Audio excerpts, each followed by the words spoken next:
Selamat pagi, nama saya Tora Wasikbori dari channel News 86. Dan hari ini saya akan membaca cerita tentang pandemi COVID-19 yang sedang melanda dunia. Pandemi ini berawal dari tahun 2019 ketika banyak orang di kota Wuhan mendadak berjatuhan di tempat terbuka, kehilangan kesadaran disertai nafas yang tersengal-sengal. Setelah diteliti oleh para ilmuwan, menjadi jelas bahwa penyakit COVID-19 ini disebabkan oleh SARS-CoV-2, yang mana adalah sebuah mutasi dari virus corona. Virus ini juga menyebabkan virus MERS yang melanda dunia di tahun 2012. Sudah hampir 3 tahun pandemi ini melanda dunia. Kita semua yang pada awalnya bersikap sangat paranoid, takut, dan berhati-hati, sekarang menjadi lumayan cuek terhadap pandemi ini. Tentu saja ini tidak berarti kita menjadi tidak peduli lagi terhadap kesehatannya, baik diri kita sendiri maupun orang lain.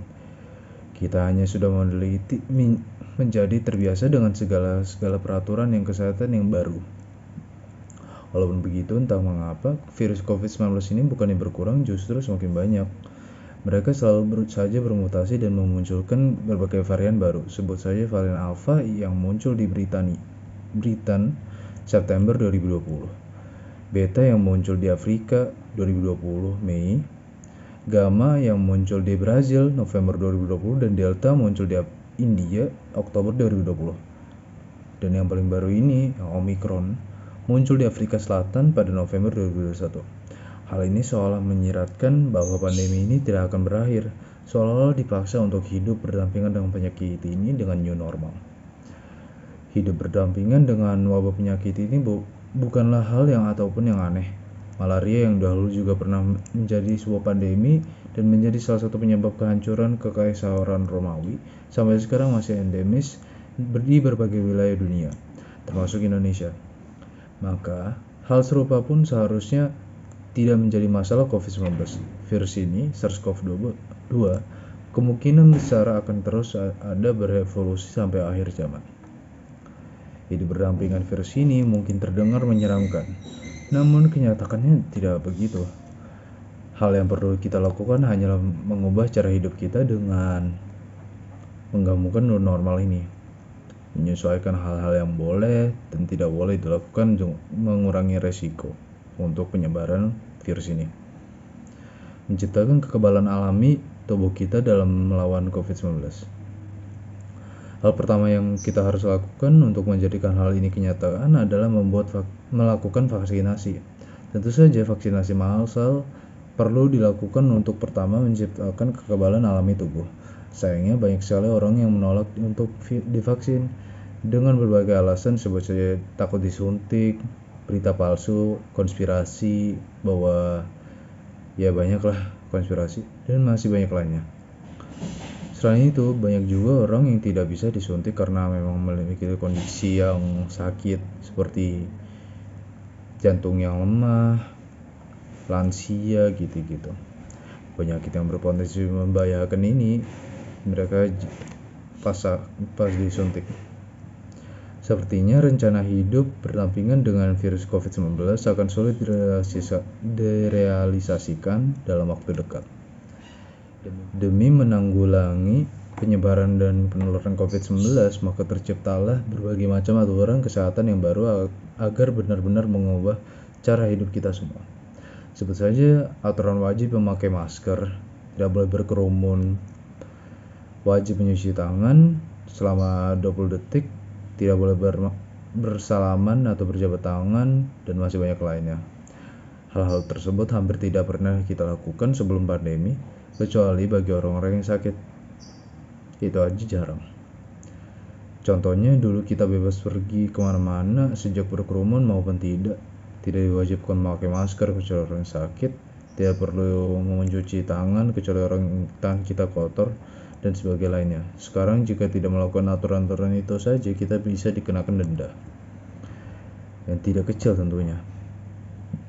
Maka dari itu, sekarang jika kita perhatikan, banyak sekali taman umum yang menjadi sepi, padahal dulunya itu masih banyak beraktivitas.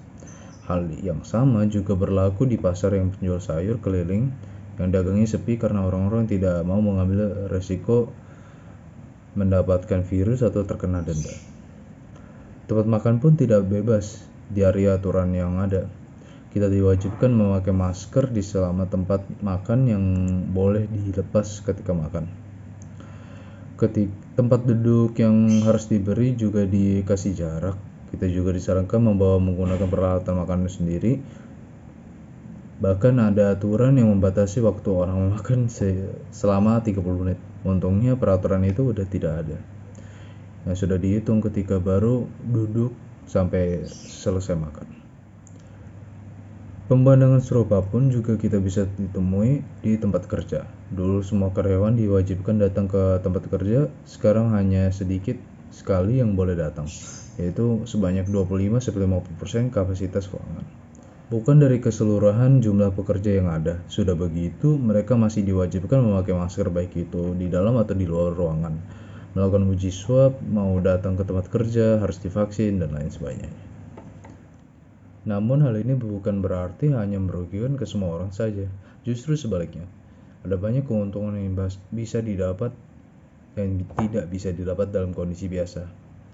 Beberapa keuntungan bagi perusahaan yaitu pengeluaran gedung yang tidak sebanyak itu dan pengeluaran karyawan yang biasanya buat transportasi dan lain-lainnya itu berkurang karena semuanya dari work from home.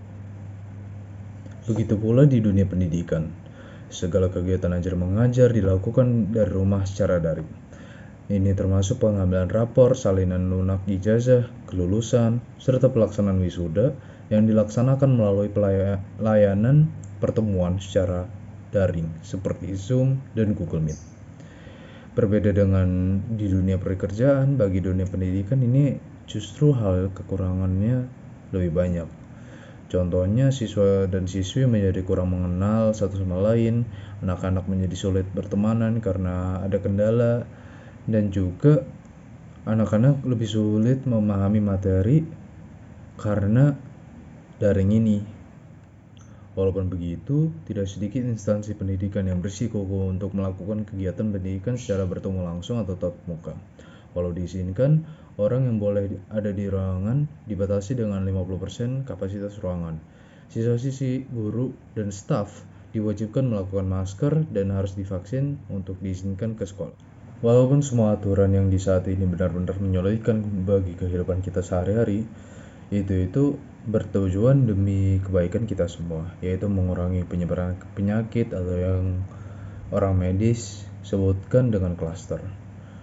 Maka dari itu, kita semua harus patuh melaksanakan semua aturan itu agar kita cepat terbebas dari pandemi ini.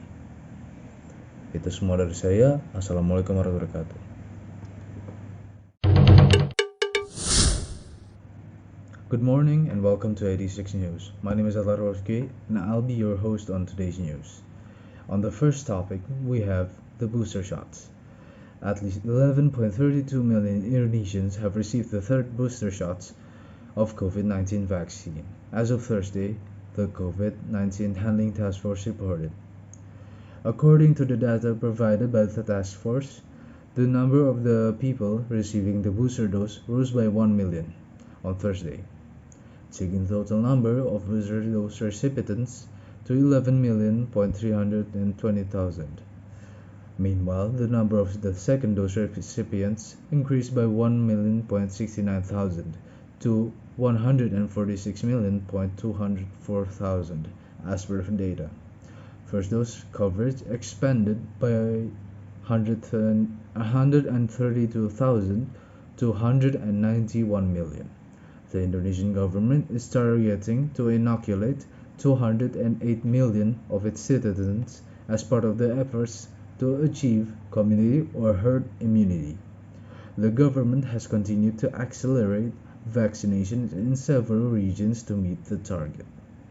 Earlier, the spokesman of Ministry of Health, Siti Nadia Tarmizi, the efforts to accelerate COVID-19 vaccinations effectively reduced the number of vaccines that were going to expire at the end of February 2022.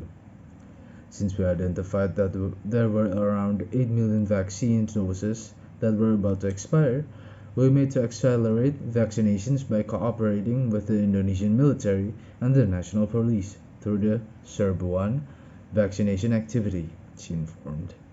The Serbuan vaccination activity was held throughout February 2022 and targeted an average of 2,500 people per day, especially older adults, she said. Especially older adults, she said.